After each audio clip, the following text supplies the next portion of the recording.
Já tá gravando, tá? Quando você quiser, Bianca.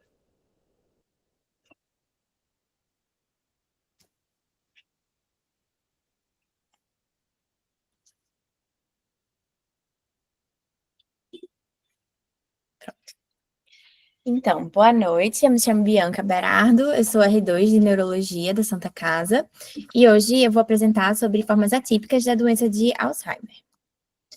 A doença de Alzheimer, então, é a causa mais comum, né, de demências. Aproximadamente, ela acomete cerca de... Eita, deixa eu fechar só essa tela aqui. Pronto. 5,7 milhões dos americanos e 80% deles têm mais do que 75 anos. Tem um predomínio maior entre as mulheres, de 2 para 1, e a teoria é de que isso acontece porque há uma maior sobrevida, né, entre as mulheres e por questões biológicas também. A forma de início tardio, né, que é o Alzheimer típico, acima de 65 anos, é a forma mais prevalente, e aí as formas atípicas têm esse início mais precoce. Aproximadamente 3% dos 5,8 milhões de americanos com DA são abaixo de 65 anos. E conforme a projeção da carga global de doenças, né, de 2019, atualmente é estimado de que 1,85 milhão de brasileiros têm demência, das quais 60 a 70% é a demência de Alzheimer, a doença de Alzheimer. E a expectativa é que com o envelhecimento da população, os casos possam aumentar em 3 vezes até 2050. Pronto. E aí, aqui é um comparativo, né, das principais causas de mortalidade da população acima de 70 anos no Brasil, em 2010 e 2019. Em 2010, era Alzheimer e outras demências, era a quinta colocada, né, entre as causas de mortalidades, e em 2019 subiu para quarto lugar de prevalência. E aqui a gente tem também o número de óbitos relacionado à demência com indivíduos com 60 anos ou mais. A doença de Alzheimer, ela tem uma representação maior, enquanto que em indivíduos com a faixa etária entre 40 a 59 anos, com demências, né, outras causas de demência já chegam a ficar um pouco mais perto da doença de Alzheimer. E aí, hoje a gente vai falar um pouquinho sobre as formas atípicas da doença de Alzheimer, principalmente a variante desexecutiva, a variante comportamental, a atrofia cortical posterior e a afasia primária progressiva, subtipo logopênica. Aqui a gente tem um exame, né, funcional, o PET, em que o hipometabolismo é mostrado pela parte azul, né? Aqui é o Alzheimer típico, e aí os outros eu vou mostrando conforme a apresentação, que essa imagem vai se repetir um pouquinho. Mas esse em seguida é da atrofia cerebral posterior, o próximo é da variante logopênica, da afasia progressiva primária, Alzheimer desexecutiva, Alzheimer comportamental, e a variante comportamental da DFT. E aí a fisiopatologia segue a mesma fisiopatologia da Alzheimer típica, né, que foi explicada na semana passada pelo Tomás, retrasada, e acontece então por um acúmulo extracelular de peptídeo beta-amiloide, formando as placas amiloides, e o acúmulo intracelular de emaranhados neurofibrilares, composto pela proteína tau, hiperfosforilada e agregada.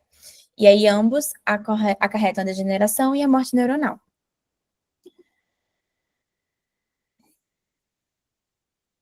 Aqui eu vou passar um pouquinho, porque eu tinha feito mais detalhado, mas acho que é melhor a gente ir direto para as variantes, porque como já foi dado na outra aula.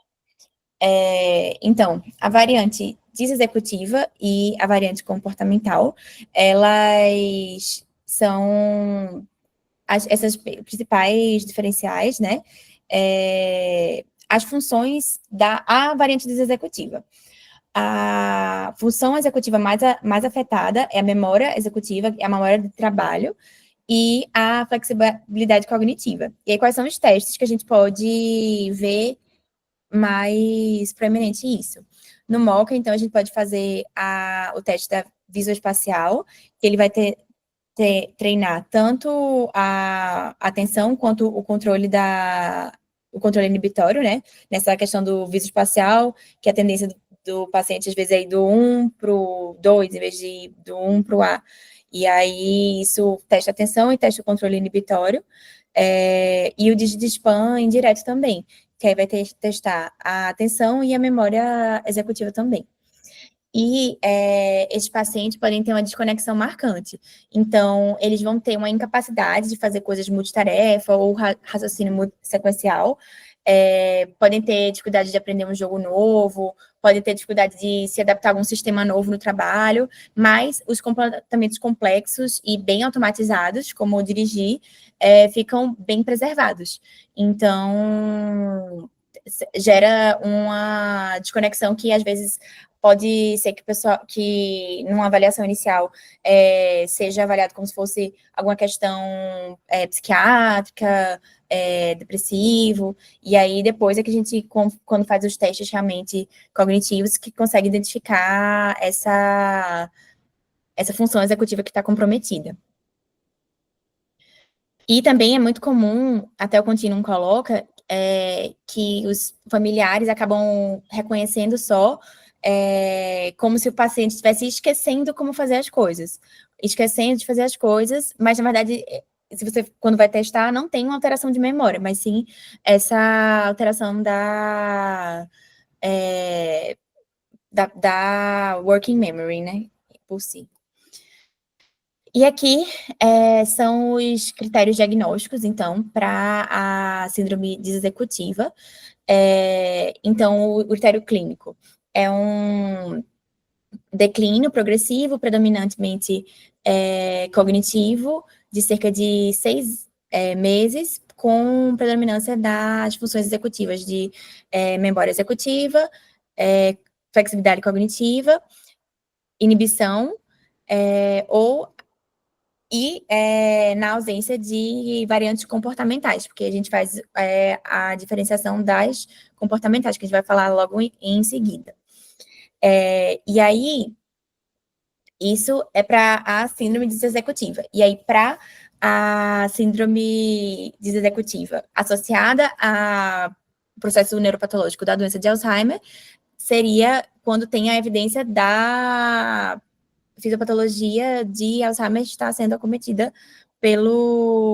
nesse caso.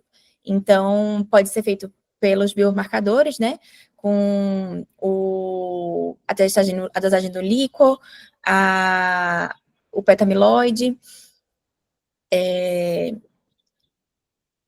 e é isso. E aí, também, sempre lembrar de excluir outras causas, tanto as causas primárias, né, de sintomas cerebrovasculares, causas infecciosas, tóxicas, sempre é aquela investigação básica de diagnósticos de demência, né? E aí, aqui a gente vai falar sobre a variante comportamental, que é aquela outra que eu falei. Ela tem uma clínica muito parecida com a variante comportamental da demência frontotemporal. É bastante difícil de distinguir qual que se é realmente da fisiopatologia da DFT ou da neuropatologia da demência de Alzheimer, da doença de Alzheimer, só puramente pela clínica. E aí, muitas vezes, precisa recorrer para os marcadores também. A variante comportamental, então, ela tem como suas chaves principais mudanças de personalidade, de comportamento, por conta do cometimento da região frontal e temporal anterior, acometendo a rede saliência, a atenção do modo default e o processamento emocional. Pode ter manifestação de comportamentos inadequados em contextos sociais, pode ter o afeto hipotímico, uma apatia, uma abulia, e atividades prazerosas deixam de ter esse prazer, o paciente deixa de ter a motivação, e o paciente pode evoluir até com a perda de motivação para autocuidado e higiene. E aí, essa variante comportamental é ainda mais comumente confundida com um quadro depressivo. Comportamentos repetitivos também podem acontecer, precisa de obsessões, compulsões, justamente também por perda de inibição, que pode também acontecer. gestos repetitivos, né? Ficar mais aderente à sua rotina, com dificuldade de quebrar essa rotina. E a memória e outras funções executivas podem estar preservadas ou levemente afetadas. Comumente, a memória e as outras funções vão estar muito pouco afetadas em comparação com essas outras mudanças de personalidade no início, né, na fase inicial. E aí, ferramentas de avaliação, a avaliação neuropsicológica, né, completa, que é o ideal, mas a gente sabe que às vezes demora bastante para a gente conseguir. Tem o inventário neuropsiquiátrico, o Behavioral Pathology in Alzheimer's Disease Rating Scale, né, que é uma escala de avaliação do comportamento, né, que pega o paciente, pega o familiar e vai vendo o comportamento, os scores, né, conforme o comportamento, e a Iowa Rating Scales of Personality Changes. E aí aqui eu encontrei num daquelas referências um diagrama, né, comparando, né, a personalidade, o comportamento, a personalidade, a impressão dos familiares do paciente pré-mórbida e a atual, né? Enquanto que a pré-mórbida, ele era mais afetuoso, mais carinhoso, e aí a atual, ele é mais distante, mais frio, mais introvertido, e aí pode ser uma forma também de tornar uma coisa mais subjetiva em um dado que a gente consegue acompanhar um pouquinho melhor essas escalas. E aí, aqui nos exames de imagem, a gente pode ver, então, que o lobo frontal pode estar... Calma. Na DEADS, aqui é a primeira, né, a DEADS executiva, ela geralmente vai poupar o hipocampo e a região frontal medial, e acomete mais a região parietal e a região pré-frontal, dorsolateral, justamente da memória de trabalho e atenção e aquele controle inibitório que a gente testa no MoCA. Enquanto que as síndromes comportamentais, a variante comportamental ou a DFT, vai ter maior acometimento, vai ter maior acometimento da região frontal mesial e do cíngulo anterior. E aí, aqui, mostrando a variante comportamental da demência de Alzheimer e a variante comportamental da DFT. E aí, o tratamento vai ser incomum em praticamente todos que eu vou mostrar.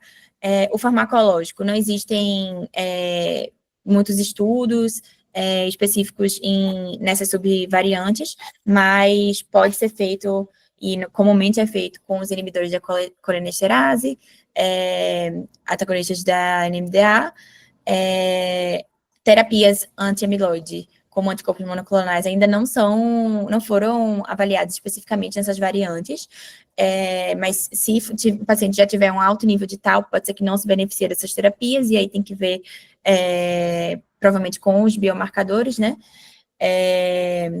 sintomas comportamentais, então, primários ou secundários, podem ser responsivos aos tratamentos antidepressivos, antipsicóticos ou ansiolíticos, mas não tem estudo sistemático ainda avaliando, e tem que tomar cuidado também com a hipermedicação nesses pacientes.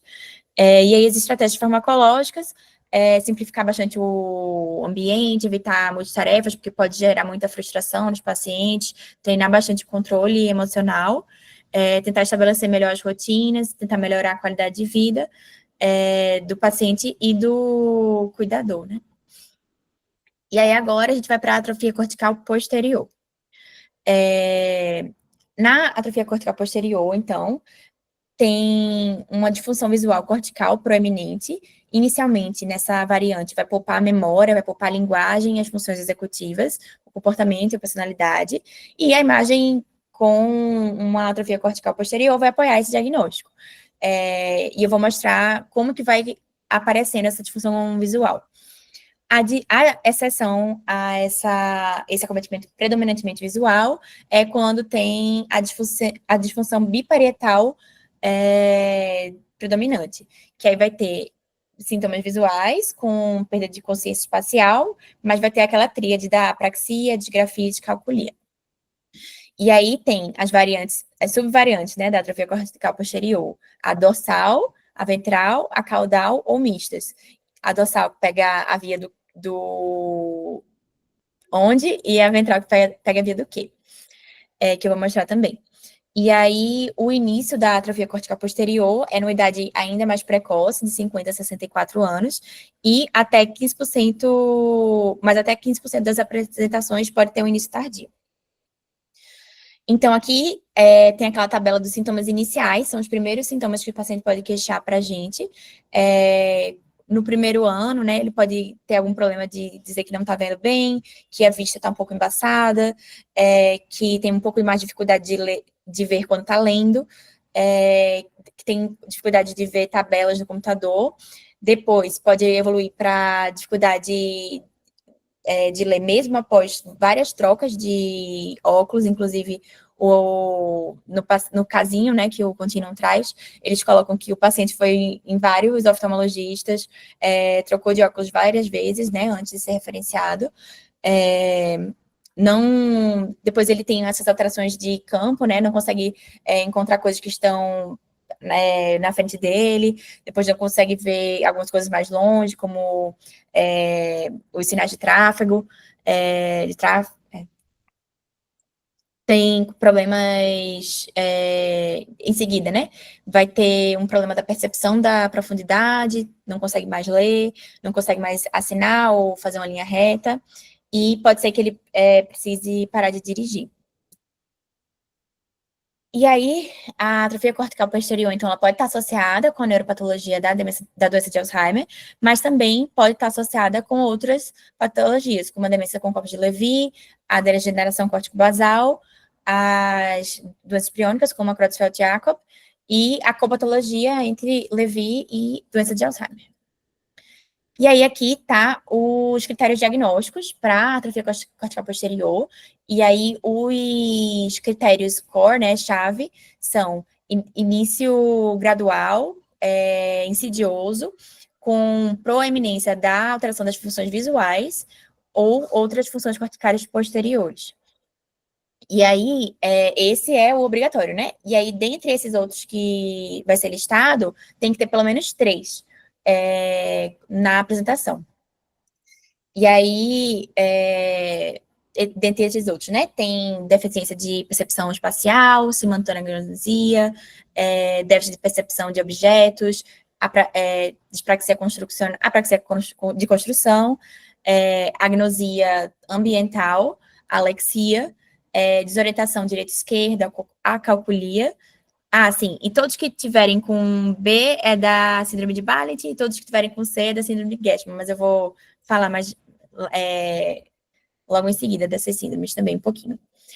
E aí, aquele suporte diagnóstico, então esses são os critérios clínicos, e aí os critérios de suporte diagnóstico são os critérios da neuroimagem.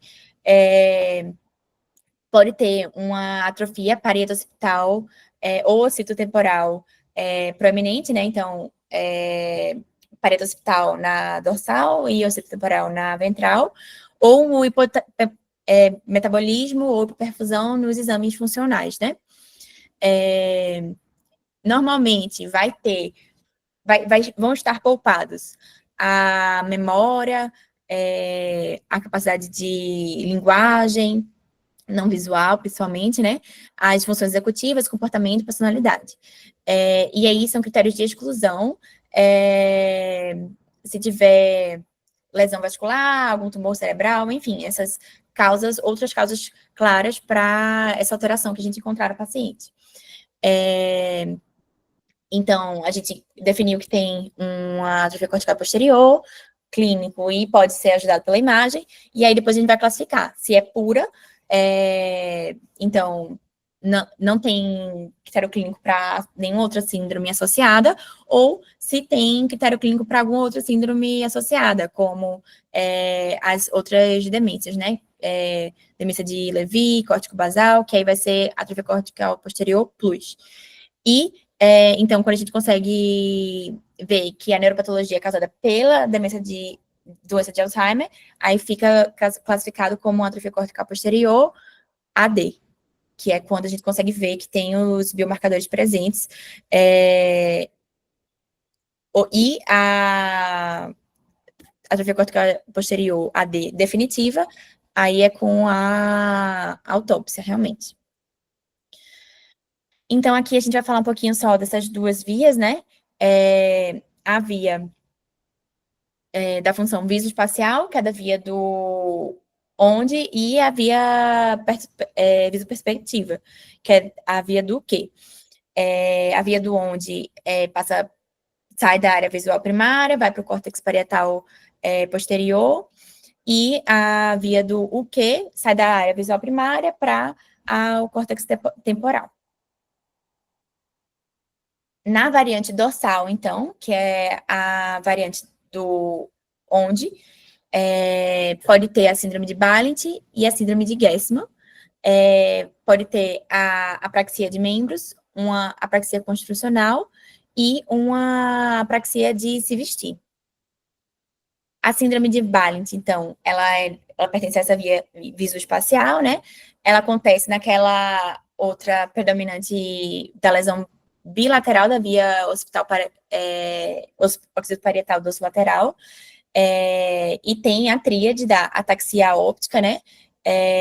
Então, a gente pede para o paciente, a gente coloca uma chave, uma coisa na frente do paciente, pede para ele alcançar, e ele, a princípio, não consegue alcançar, mas quando você dá outros estímulos, como mexer a chave, né, que vai ter o barulho, ou movimentar o objeto, ele vai conseguir alcançar. A apraxia oculomotora, que é a incapacidade de gerar sacadas voluntárias guiadas por um alvo visual, que a gente pode fazer no Red Impulse, pode fazer aquele do movimentação também. E a simultânea agnosia, que é a incapacidade de integrar os detalhes visuais de uma imagem como um todo coerente, que aí é aquele exame que a gente testa no Mini-Mental, né, nessa imagem do roubo dos biscoitos, em que o paciente vai começar a descrever, que tem um menino, mas ele não vai conseguir descrever que tem um menino que está subindo num banco, que vai cair, e a mãe não está vendo, enfim. Ele não consegue integrar o que está acontecendo na imagem, ele só vai focar em detalhes pequenos e específicos. E a outra síndrome, que é a síndrome de Gessman, também é nessa via do onde é relacionada a lesões do giro angular no hemisfério dominante. É como se fosse um Balint parcial ou um Balint à esquerda. Ele vai gerar algum grau, então, de alteração espacial, e aí os componentes são a calculia, a grafia, a agnosia digital, ele não vai saber dizer qual dedo é o indicador esquerdo, e ele vai perder essa diferenciação da esquerda com a direita. Cadê? A apraxia de membros, então, é um dos outros achados, um dos outros critérios, né, da variante dorsal da atrofia cortical posterior. E aí a gente sabe que o hemisfério esquerdo ele tem as fórmulas, né, dos movimentos, e aí do hemisfério esquerdo ele vai para a região mais da região caudal do hemisfério esquerdo, ele vai para a região mais rostral, e aí depois cruza para o hemisfério direito. E aí vai ter uma perda da comunicação, né, entre essas informações. Pode ter apraxia parietal, em que o paciente não consegue fazer e não sabe dizer se o gesto está correto ou não, porque ele não tem nem a memória do movimento, que aí é quando tem a lesão aqui, né, que é onde tá guardado as memórias do movimento. Pode ter apraxia frontal, em que ele não consegue fazer, mas ele sabe que o gesto está errado, porque ele tem a memória preservada, e tem a apraxia ideatória, que o problema é a sequência das ações. Montar o lanche, fazer o café, a dificuldade dele vai ser em elaborar essas sequências. E aqui a gente tem a variante ventral da atrofia cortical posterior, então a via do o quê? Que é justamente pega a região temporal, né, onde está guardado boa parte da memória da gente, né, de semântica. Então, qual vai ser a manifestação clínica? vai ser a prosopagnosia aperceptiva, então o paciente vai ter uma inabilidade no reconhecimento de faces familiares ou de novas faces. Às vezes ele vai olhar para... tem um exemplo desse filme, né, do John Malkovich, que aí todas as pessoas parecem ter o mesmo rosto, né? Que aí ele perde, então, a capacidade de discernir quem são as pessoas, porque ele perdeu essa comunicação onde guarda essa memória. Às vezes ele consegue, o reconhecimento facial, às vezes ele consegue reconhecer alguém por alguma outra característica, exemplo, algum maneirismo, alguma cicatriz importante no rosto, mas não vai ser pelo reconhecimento facial em si. E outra característica importante é a alexia, em que o paciente, em vez de ler uma palavra, ele vai ler letra por letra. E aí, a variante caudal da atrofia cortical posterior, então pega bem mais o córtex occipital, né? Está associada a déficits visuais, perda de campo visual e perda de acuidade visual. Aqui são alguns dos testes que a gente pode aplicar e o que eles testam, né? Aqui o caso clínico que o próprio Continuum coloca, em que tem uma apraxia de construção no desenho dos pentágonos de intersecção. E aí aqui tem os exames de imagem, então, como essa queixa visual às vezes pode ser subjetiva e às vezes até no teste de confrontação pode ser que a gente não consiga detectar, é interessante fazer o campo visual eletrônico, né, se for possível, pela equipe da oftalmo, para conseguir detectar muitas vezes de forma até mais precoce essa alteração visual. Aqui está aquela mesma imagem lá do início, com o hipometabolismo bem mais importante na região occipital, né? Com uma preservação do metabolismo no cíngulo posterior, aqui. Ou seja, o sinal da ilha do cíngulo, que é esse aqui, que essa seta amarela mostra, né? Aqui essa seta vermelha mostra o hipometabolismo occipital também. E aqui é do caso clínico que o Continuum coloca, essa TC-A é a TC inicial, né, do quadro, e a TCB, a tomografia B, após 6 anos da evolução do quadro, com uma atrofia cortical occipital bem importante e assimétrica, marcada aqui no córtex occipital direito.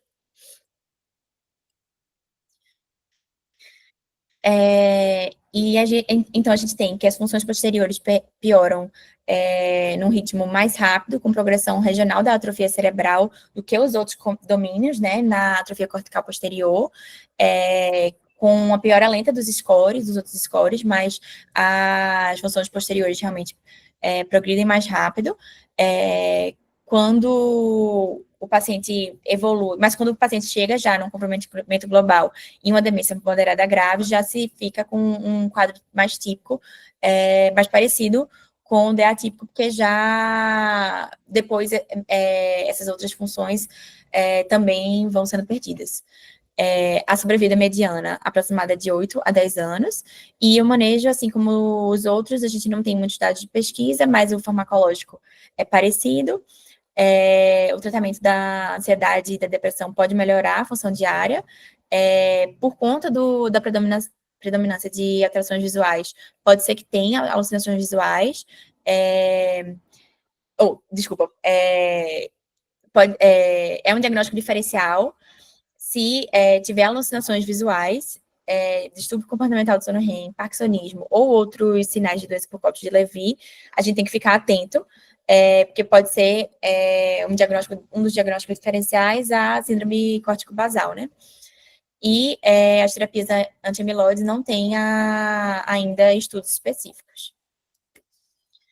E aí, agora, por último, a gente vai falar sobre a afasia progressiva primária.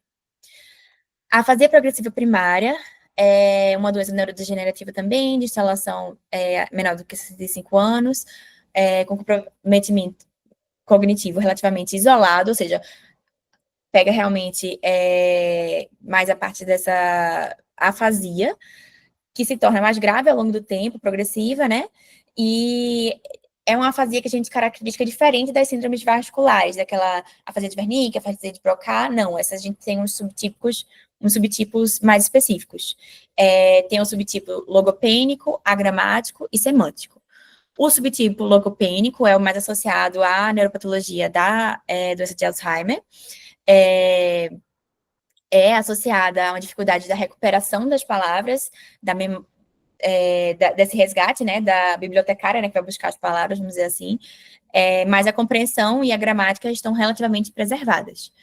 Os outros subtipos têm a gramática, em que o déficit é principalmente na gramática, com uma compreensão da palavra normalmente preservada, a semântica, que tem um prejuízo na compreensão das palavras, com a gramática preservada, e os mistos, em que tem um comprometimento da compreensão e da gramática.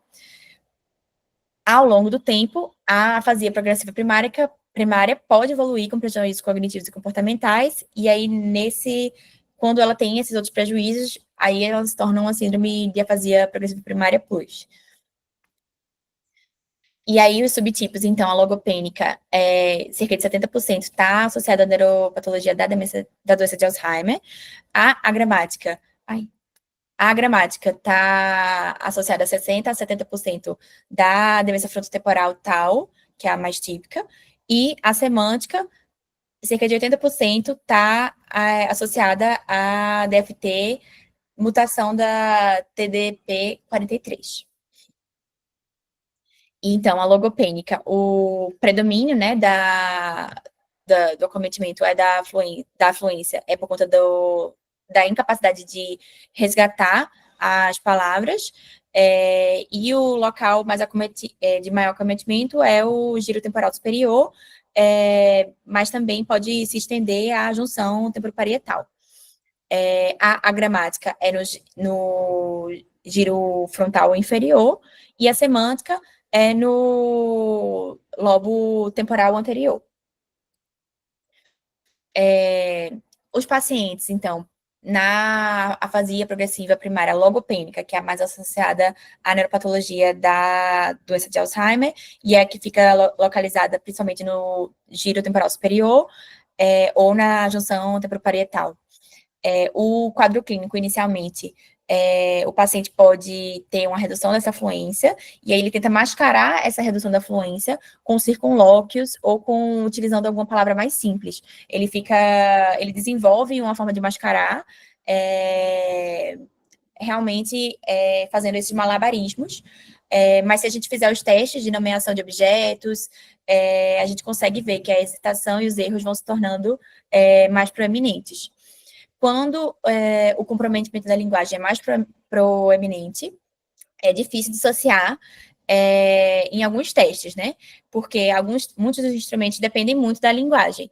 Então, quando a gente vai testar atenção, memória e função executiva, se tiver muito comprometida a linguagem, talvez fique um pouco difícil, por exemplo, no Mini-Mental, que ele depende bastante da linguagem.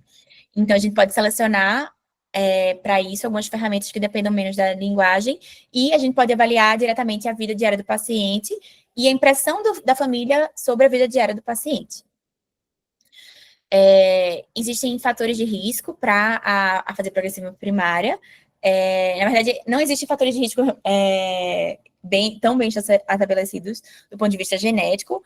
A gente sabe que para a doença de Alzheimer esporádica, né, que é a de início tardio, tem esse alelo APOE que aumenta a chance e aumenta reduz a idade de iniciar os sintomas, mas ele não tem uma correlação com a variante logopênica da afasia progressiva primária.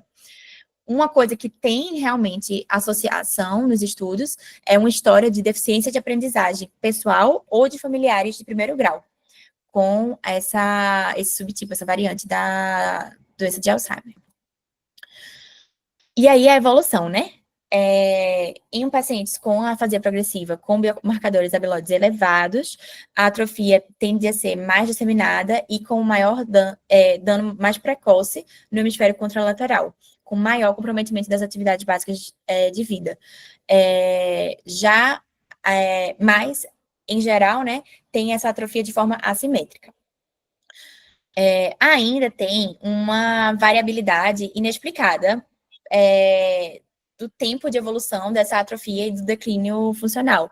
Enquanto tem alguns pacientes com essa variante com um declínio relativamente rápido da cognição e da função diária, outros conseguem manter essas atividades de vida diária que não dependem da linguagem por mais de 10 anos. E aí, por que tem essa variabilidade? Ainda não tem uma explicação muito clara. E o tratamento, então, pode ser feito com as intervenções de terapias de fala, principalmente intervenções multidisciplinares, e existem ensaios clínicos adicionais que estão sendo feitos, avaliando a eficácia da intervenção multicomponente e didática versus a intervenção focada só na deficiência. O tratamento com anticolesterático pode ter benefício limitado, mas ainda não tem dados nem para ele, nem para NMDA específico, e o manejo farmacológico da depressão, se for realmente associada, né? E aí, é isso. Era isso, basicamente.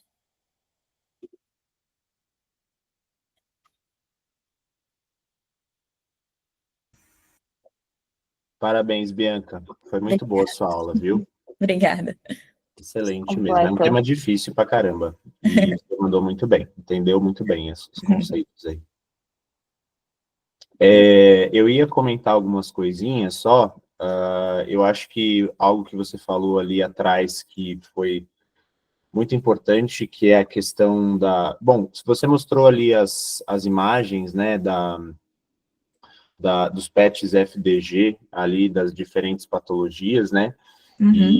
E é interessante notar que muitas vezes, apesar de variantes atípicas de Alzheimer, geralmente elas não perdem muito a característica patológica da DA, né? Então, assim, a doença de Alzheimer, como vocês veem ali, gera um hipometabolismo temporoparietal, a atrofia cortical posterior tem esse predomínio occipital, mas geralmente a gente vê também um comprometimento temporoparietal também, né?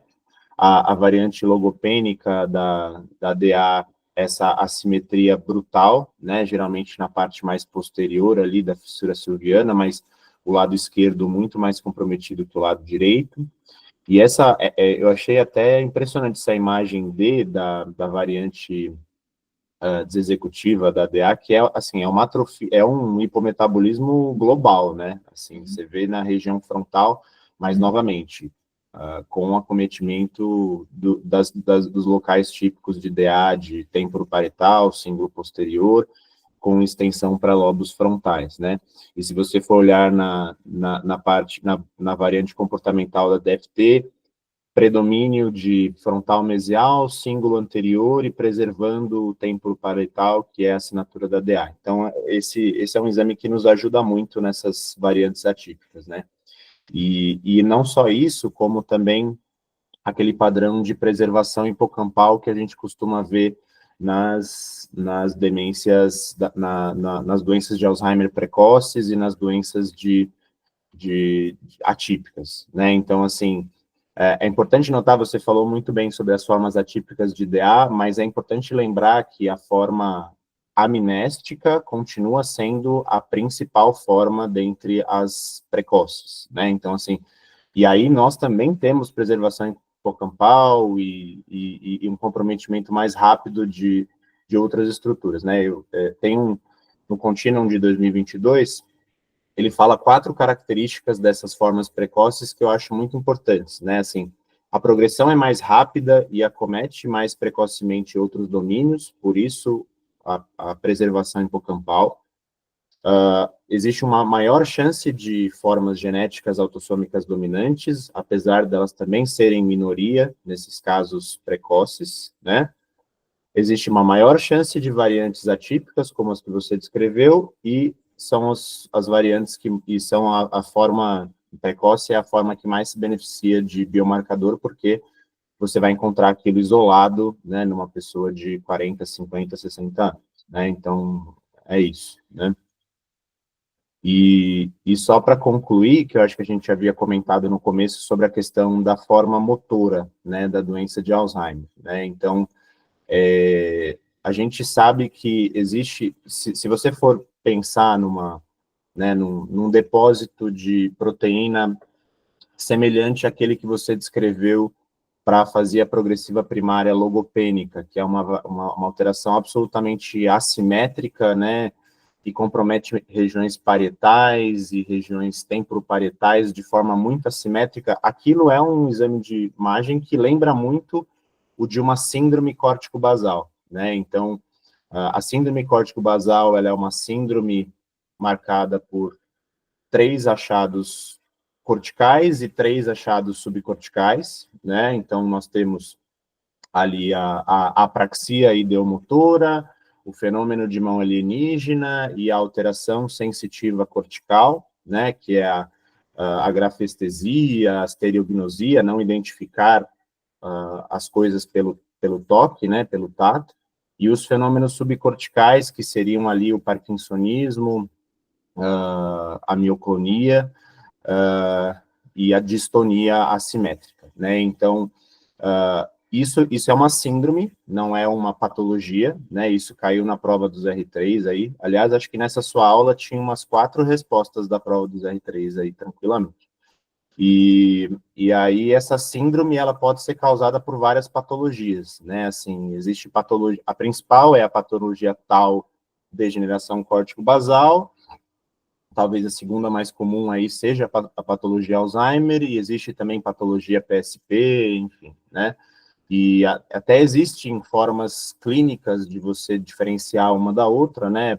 Geralmente, doença de Alzheimer chama atenção o comprometimento minéstico precoce, chama atenção a mioclonia, que é um marcador de Alzheimer, como eu falei para vocês na última aula.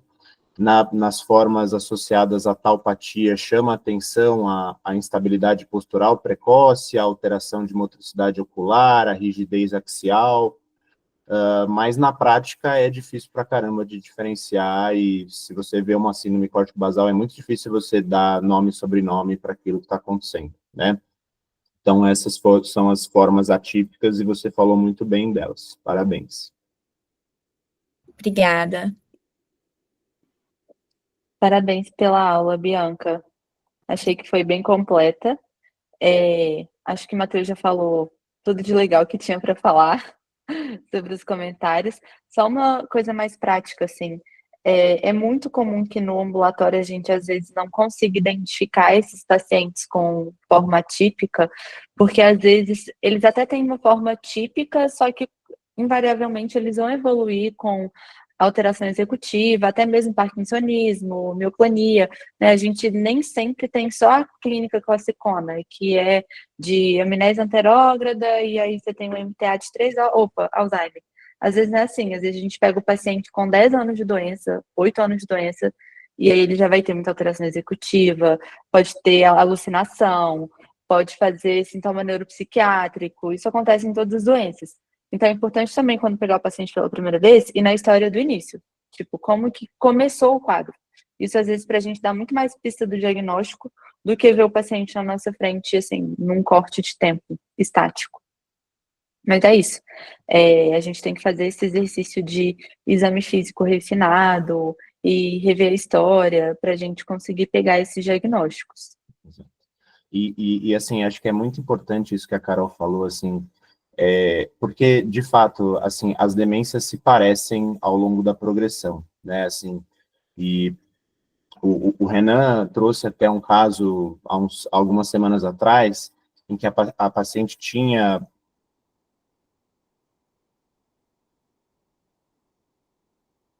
diversos, né, interrogou-se ali uma ACP, interrogou-se um parkinsonismo, a paciente tinha mioclonia, vira uma confusão, né, mas acho que é importante, e não só na cognição, mas é importante que a consulta de vocês seja detalhada e que a primeira pergunta seja qual foi o primeiro sintoma que esse paciente apresentou, né, porque vendo toda aquela chuvarada de sintoma, quando os familiares falaram que a primeira coisa que ela tinha era um quadro minéstico clássico, com repetição, Tudo bem, agora ela não consegue achar a porta de casa, mas na época ela tinha, há 5, 6 anos atrás, o sintoma era muito claro, né? Então é muito importante vocês interrogarem o início, porque é aí que vocês vão conseguir caracterizar melhor que patologia vocês estão falando. Isso é muito importante. Faz sentido. E muitas vezes, pelo menos agora, a gente vê um prontuário e às vezes não tem realmente do início. A gente só pega meio que o barco andando. Então, Aí fica lá, DA frontal, interrogação, DFT, interrogação. E aí você vai perguntar assim, aquela paciente, por exemplo, ela tinha começado a apresentar sintomas visoespaciais, né, e dificuldade para reconhecer objetos e visoperceptivos depois de 4, 5 anos de doença. Então, assim, é uma ACP? Não era, né, e às vezes vendo o caso ali naquele momento, é claro, demora muito mais se você traçar uma linha cronológica, mas eventualmente a gente podia ter ficado confuso, né, será que é um Levi? Né, a paciente está ali cheia de sinal cortical posterior, cheia de, né, de acometimento visual, mas a história inicial não deixava dúvida, né? massa. Alguma dúvida, pessoal que acompanhou a aula?